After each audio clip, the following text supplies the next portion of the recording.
everyone. Welcome to this episode of Between the Dots. We wanted to have this conversation in front of the camera that we've been having a lot behind the scenes, just because we thought it's fun and you might enjoy it. So, we're calling it When IT Gets Lost in IT. Moira, what does that mean?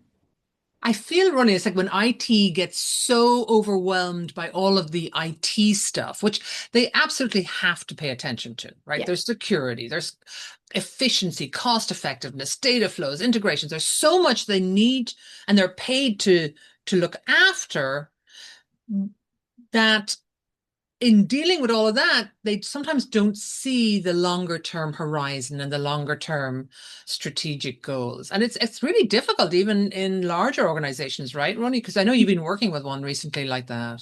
Yeah, absolutely. This is a very large IT team with very talented people, and they're doing great work. And actually, they're running this true agile shop in a way that I really haven't seen in the association space with the ceremonies and all the roles and the priorities and the product owners. And they're building great stuff, but it's not actually supporting the strategic goals of the organization. And so the leadership asked us to do a technology audit, an assessment of like why the tech team isn't performing, so to speak.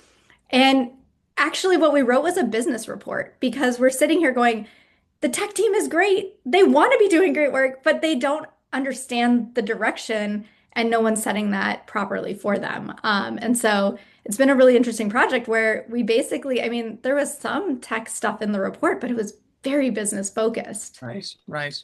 Yeah.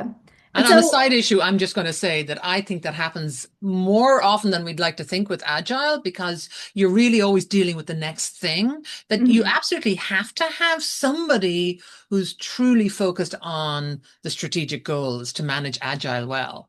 Oh, absolutely. And in our report, we recommended that role exactly a head of product, we called it, but somebody who can really be that intermediary between business and IT.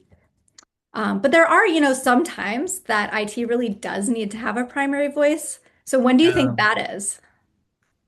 There is this interesting model, Gartner has it, I think, which is about demand side IT governance and supply side IT Mhm. governance, where supply side are the things that IT provides out to the organization.